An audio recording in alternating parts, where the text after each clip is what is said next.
Hi, how are you? You know what time it is? Let's learn something new.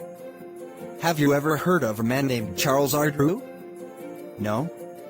That's not shocking, but today I'd like to tell you about a great inventor that we've probably never heard of. Charles Drew? I've never heard of him. You say he's an inventor? Well, what did he invent? I'm glad you asked. Let's briefly look at this great man of our story. Charles Richard Drew was born June 3, 1904, was an American surgeon and medical researcher. He researched in the field of blood transfusions, developing improved techniques for blood storage, and applied his expert knowledge to developing large-scale blood banks early in World War II. This allowed medics to save thousands of Allied forces' lives during the war.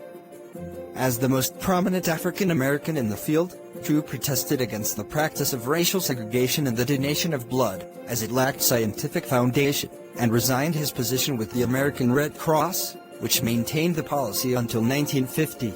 Wow, I've never heard about this. I wonder why we aren't taught about him in schools. Please, tell me more. What did he invent? Yes, I didn't know this stuff at a point as well, but let's keep going. In 1941, Drew's distinction in his profession was recognized when he became the first African-American surgeon selected to serve as an examiner on the American Board of Surgery. Drew had a lengthy research and teaching career, returning to Freedman's Hospital and Howard University as a surgeon and professor of medicine in 1942. He was awarded the Spingarn Medal by the NAACP in 1944 for his work on the British and American projects. He was given an honorary Doctor of Science degree, first by Virginia State College in 1945, then by Amherst in 1947. Drew was born in 1904 into an African-American middle-class family in Washington, D.C. His father, Richard, was a carpet layer, and his mother, Nora Burrell, trained as a teacher. Drew and two sisters, one brother. Of his four younger siblings, 3 sisters and 1 brother total, grew up in Washington's largely middle-class and interracial Foggy Bottom neighborhood.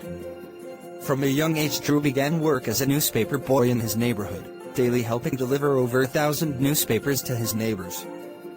Drew attended Washington's Dunbar High School, which was well known for its equality and opportunities for all, despite the racial climate at the time. From 1920 until his marriage in 1939, Drew's permanent address was in Arlington County, Virginia, although he graduated from Washington's Dunbar High School in 1922 and resided elsewhere during that period of time. Drew won an athletics scholarship to Amherst College in Massachusetts, where he played on the football as well as the track and field team, and later graduated in 1925. After college, Drew spent 2 years, 1926 to 1928, as a professor of chemistry and biology, the first athletic director, and football coach at the historically black private Morgan College in Baltimore, Maryland, to earn the money to pay for medical school. For his medical career, Drew applied to Howard University, Harvard Medical School, and later McGill University. Drew lacked some prerequisites for Howard University, and Harvard wanted to defer him a year, so to begin medical school promptly, Drew decided to attend McGill's Medical School in Montreal, Canada. It was during this stage in his medical journey that Drew worked with John Beatty, who was conducting research regarding the potential correlations between blood transfusions and shock therapy.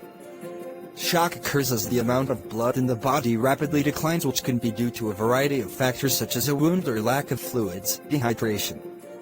As the body goes into shock, both blood pressure and body temperature decrease, which then causes a lack of blood flow and a loss of oxygen in the body's tissues and cells. Eventually, it became clear that transfusions were the solution to treating victims of shock, but at the time there was no successful method of transportation or mass storage of blood, leaving transfusions to be extremely limited to location. At McGill, he achieved membership in Alpha Omega Alpha, a scholastic honor society for medical students, ranked second in his graduating class of 127 students, and received the Standard Doctor of Medicine and Master of Surgery degree awarded by the McGill University Faculty of Medicine in 1933. Freedman's Hospital. Between 1910 and 1935, Drew's first appointment as a faculty instructor was for pathology at Howard University from 1935 to 1936. He then joined Freedman's Hospital, a federally operated facility associated with Howard University, as an instructor in surgery and an assistant surgeon. In 1938, Drew began graduate work at Columbia University in New York City on the award of a 2-year Rockefeller Fellowship in Surgery. He then began postgraduate work, earning his Doctor of Science in Surgery at Columbia University. He spent time doing research at Columbia's Presbyterian Hospital and wrote a doctoral thesis, Banked Blood, a study on blood preservation, based on an exhaustive study of blood preservation techniques.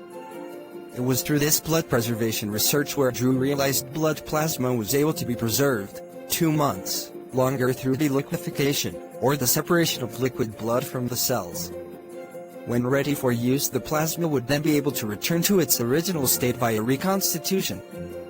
This thesis earned him his Doctor of Science in Medicine degree in 1940, becoming the first African American to do so. The District of Columbia chapter of the American Medical Association allowed only white doctors to join, consequently. Drew died without ever being accepted for membership in the AMA. Oh my gosh! I have to go look into this man. I never knew, but that's why I watch these videos. But more importantly, I learned something new for sure. Well, that's all for today everyone. I hope you enjoyed, guys and girls. Make sure to subscribe and turn on notifications for more short and simple videos. Hey guys and girls.